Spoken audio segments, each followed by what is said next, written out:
আলহামদুলিল্লাহ, দোয়া করি সবাই অনেক বেশি ভালো আছেন। খুবই মজার মুখরোচক একটা খাবার আপনাদের মাঝে শেয়ার করছি। যেহেতু এই রেসিপিটা কিন্তু আমার শাশুড়ি মায়ের, তাই তার ছেলেকে দিয়েই আজকে আমি এই রেসিপি আমার ভাই বোনের মাঝে শেয়ার করব। আগের দিন রাত্রে কিন্তু আমি ভাতটাকে পানি দিয়ে ভিজিয়ে রেখেছিলাম সারা রাত।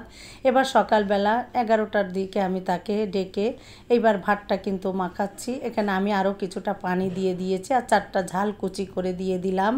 দিয়ে এখানে স্বাদ মতো লবণ, 2টো বড় পেঁয়াজ 4 ফালি করে আমি এখানে দিয়ে দিলাম। দিয়ে খুব ভালো করে কষলে কষলে মাখিয়ে নিচ্ছে। তার কাছে ঝাল কম মনে হয়েছে, তাই আমি আরও কিন্তু 4টা ঝাল এখানে দিয়ে দিয়েছি। এবার হাত দিয়ে খুব কষলে কষলে আমাদের জন্য সে কিন্তু মাখাচ্ছে। আর এই মাখানোটা কিন্তু আমাদের বাসার সবার অনেক বেশি পছন্দের।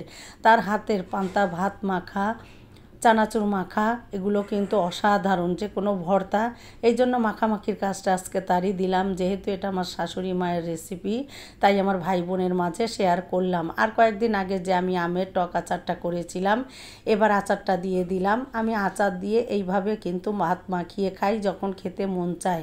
আর এটা কিন্তু খুব মজার চমৎকার একটা খাবার। যদি আপনাদের ভালো লাগে এভাবে একবার হলেও মাখিয়ে খেয়ে দেখবেন। আর পান্তা ভাতের কথা তো আর বলে শেষ করা যাবে না। যারা পান্তা পছন্দ করেন তাদের জন্য কিন্তু অনেক সুস্বাদু একটা খাবার। এবার খুব ভালো করে কষলে কষলে তেল মশলা আচার দিয়ে কিন্তু খুব ভালোভাবে মাখিয়ে নিল। মাখিয়ে নিয়ে এবার কিন্তু সে নিজের হাতেই আমাদের সবাইকে পরিবেশন করেছে। আর এভাবে কিন্তু ভাত মাখানোটা খেতে অনেক বেশি মজার হয়। আপনাদের যদি ভালো লাগে এভাবে একবার হলেও মাখিয়ে খেয়ে দেখবেন।